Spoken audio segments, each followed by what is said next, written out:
Hi hello नमस्कार. मी तुम्हा सगळ्यांची लाडकी आवडती बिग बॉस सीझन 5 ची कंटेस्टंट जान्हवी किल्लेकर.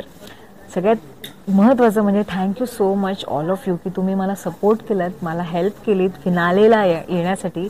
त्यासाठी तुमचे मानावे तेवढे आभार कमी आहेत, पण तरी थँक्यू. जर्नी खूप कठीण होती. बिग बॉसच्या घरात राहणं हे सोपं काम नाही आहे. त्यासाठी खूप सारे गट्स लागतात आणि एक माणूस म्हणून आपण काय करू शकतो, एक आत्मविश्वास. बऱ्याच गोष्टी बिग बॉसच्या घरात शिकायला मिळाल्या की एक माणूस म्हणून तुम्ही कसे योग्य आहात, काय चूक आहे काय बरोबर आहे. चुकांमधूनच माणूस शिकत जातो आणि या वेळोवेळी चुका दाखवणारे आमचे बिग बॉस रितेश सर, या सगळ्यांचे खूप मनापासून आभार की ह्या जर्नीमध्ये, या प्रवासामध्ये त्यांचा खूप मोठा हातभार आहे. खूप खडतर प्रवास होता पण मजेशीर होता. आयुष्यभर आठवणीत राहील असा हा बिग बॉसच्या घरातला प्रवास. अभ्यास असा फार नाही, पण मी एक सीझन बघून गेले बस.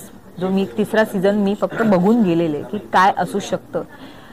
पण बघून जाऊन काही फायदा नाही झाला, कारण की हा ॲब्सोल्यूट सीझन जो डिझाईन केला होता हा ॲब्सोल्यूट वेगळा होता. हे तिथे गेल्यावर वेगळं होतं. हा मानवी भावनांचा खेळ होता आणि त्यात बीबी करन्सी होती.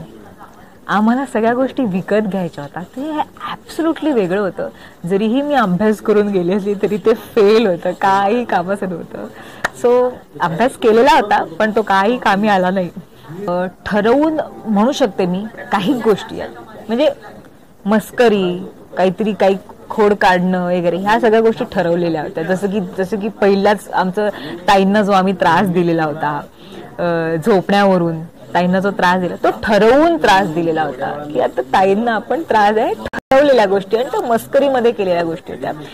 आणि दुसरी गोष्ट म्हणजे आमचा जो ग्रुप बघितला गेला, ए ग्रुप, हा सगळे हाय टेम्परामेंटची माणसं. त्याच्यामुळे आम्ही जे करतोय ते योग्य करतोय हे असं कुठेतरी आतमध्ये गेलं. आपल्याला माहित नाही ना बाहेरच्या जगात काय चाललंय, कसं दिसतोय आपण, कसं बाहेरच्या लोकांना काय वाटतंय, ह्याचा काही अंदाज नाही, याचा काही नेम नाहीये.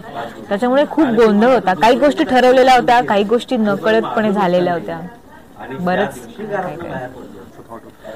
खरं सांगायचं तर ए टीम आणि बी टीम ह्यांनी काही ठरवून टीम नाही बनवल्या, त्या आपसुक झालेल्या टीम आहेत. झालं कसं, ए टीम म्हणजे मी, अरबाज, वैभव आणि निकी, आम्ही चौघजण किचनमध्ये.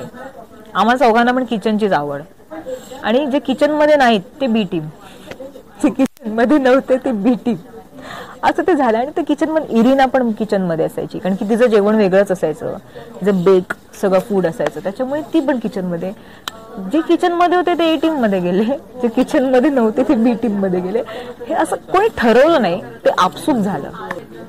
खरं तर ते बाहेर आल्यावर मला कळलं की घरातल्यांना इतका त्रास झालाय. मी खूप शॉक होते जेव्हा मला काल घरी आल्यावर कळलं की इतक्या सगळ्या गोष्टी घडल्यात.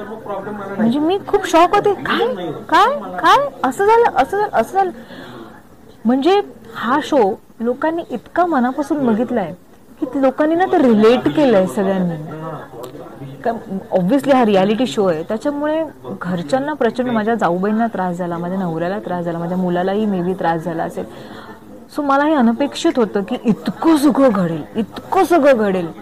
सो मला ते ऐकून वाईट वाटलं खूप.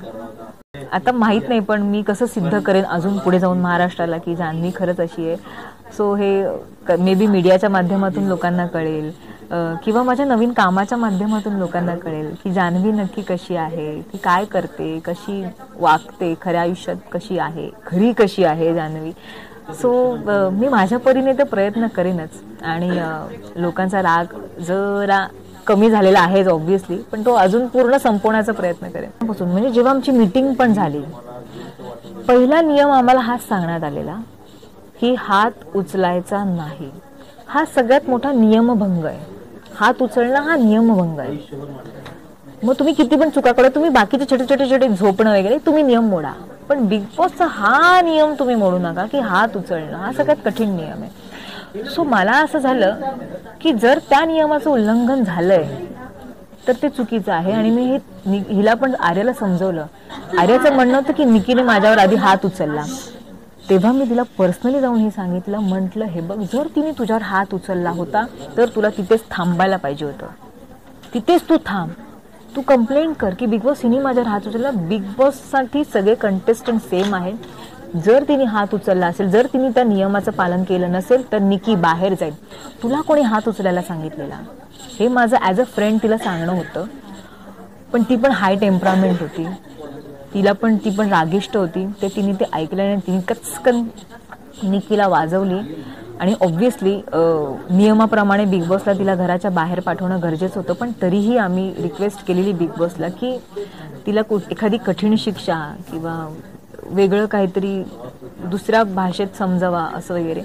पण नाही, नियमभंग आहे तो नियमभंग आहे आणि त्या नियमाप्रमाणे ती बाहेर गेली हे योग्यच आहे.